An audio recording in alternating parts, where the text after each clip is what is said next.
ഓം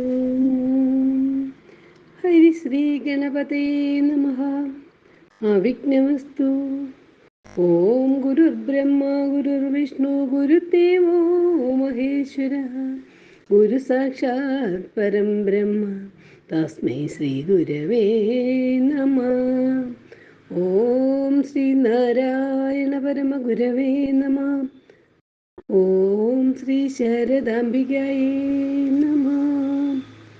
ശ്രീ ഗുരുവും ശ്രീ ശാരദയും കൂട്ടായ്മയുടെ മുഖ്യാഡ്മിൻ മനോജ് ശാസ്ത്രി അവർകൾ, ആചാര്യ സുലേഖാജിയും അനിൽജി അവർകൾ, മറ്റു പാനൽ അംഗങ്ങൾ, നാമജപത്താൽ ഈ ഗ്രൂപ്പിനെ ധന്യമാക്കുന്ന സഹപ്രവർത്തകർ, കുഞ്ഞുമക്കൾ, എല്ലാവർക്കും എൻ്റെ വിനീതമായ നമസ്കാരം. ഞാൻ ജയശ്രീ ശാരദ. മേടമാസത്തിലെ ചതയ ദിനത്തിൽ സമാരംഭിച്ച 100 ദിവസത്തെ പൂജാസമർപ്പണത്തിൽ പങ്കെടുക്കുവാൻ എനിക്കും ഗുരുകൃപയാൽ ഒരു അവസരം ലഭിച്ചിരിക്കുകയാണ്. ഗുരുദേവനാൽ വിരചിതമായ 9 ശ്ലോകങ്ങളടങ്ങിയ ദേവീസ്തവം എന്ന സ്തുതിയാണ് എനിക്ക് മനനത്തിനായി ലഭിച്ചിരിക്കുന്നത്. മഹാഗുരുവിൻ്റെ ദേവീസ്തുതികളിൽ ഒരു പ്രധാന സ്തുതിയാണ് ഇത്. ഭാഷാ സൗകുമാര്യം കൊണ്ടും താളവും ലയവും ഒത്തിണങ്ങിയ പദപ്രയോഗങ്ങൾ കൊണ്ടും അർത്ഥവത്തായ ഒരു സ്തുതിയാണ്. ഭാരതീയ ദേവീസങ്കല്പത്തിൻ്റെ സംശുദ്ധഭാവം ഗുരു ഈ കൃതിയിലൂടെ നമുക്ക് കാട്ടിത്തരുന്നു. ഗുരുവിൻ്റെ എല്ലാ കൃതികളിലും ഒരു ആത്മസത്ത അടങ്ങിയിട്ടുണ്ട്. എത്ര കേട്ടാലും മതിവരാത്ത കൃതികൾ. മഹാഗുരു 1887-നും 1897-നും ഇടയ്ക്ക് രചിച്ച ഒരു സ്തോത്രമാണ് ഈ ദേവീസ്തവം. പദ്യവൃത്തത്തിലാണ് ഇതിൻ്റെ രചന. നമുക്ക് ഈ സ്തുതിയിലേക്കൊന്ന് കടക്കാം. 9-ാം ശ്ലോകമാണ് എനിക്ക് മനനം ചെയ്യാനായി കിട്ടിയിരിക്കുന്നത്.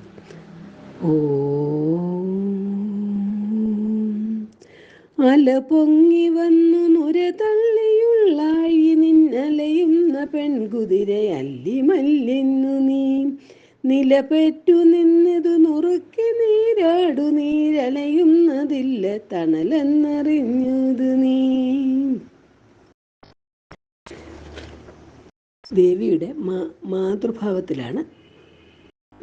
ദേവിയെ മാതൃഭാവത്തിലാണ് ഓരോ കൃതികളിലും വർണ്ണിച്ചിരിക്കുന്നത്.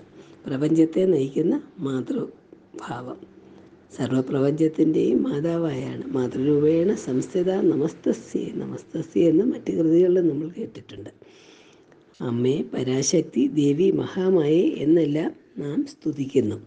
അമ്മേ, അലകൾ പൊങ്ങി വന്ന് നുരതള്ളി വരുന്ന സംസാരക്കടൽ ഘോരരൂപത്തിൽ വന്നു നിന്ന് അലയുമ്പോൾ അതിനോട് മല്ലിടുന്നതിന് കഴിവുള്ള ഒരു പെൺകുതിരയാണല്ലോ നീ.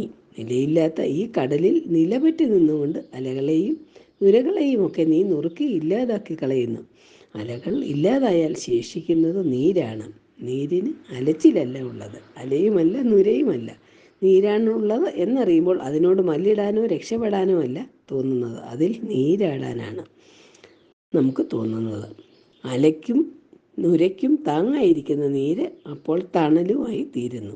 താങ്ങും തണലുമായിരിക്കുന്ന ഈ തത്വരഹസ്യത്തിൻ്റെ മൗനമായ മണിമുഴക്കത്തെ കുഴലൂത്താക്കി തീർക്കുക, ഉത്സവമാക്കി തീർക്കുക. എൻ്റെയും നിൻ്റെയും ജ്ഞാനസ്വരൂപിണിയായ ദേവിയുടെ ശക്തിവിശേഷം അപാരമാണ്.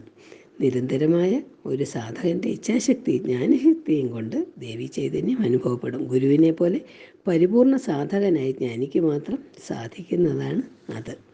ഈ സ്തവത്തിൻ്റെ അന്തരാർത്ഥം അറിഞ്ഞു പാടുന്നവർക്ക് ജീവിതത്തിൽ ദുഃഖവും ഉണ്ടായിരിക്കുകയില്ല എന്നാണ് ഇതിൻ്റെ ഫലശ്രുതി. അതിനായി നിൻ്റെ പാദങ്ങൾ എടുത്തു തന്ന് അനുഗ്രഹിക്കുക ദേവി.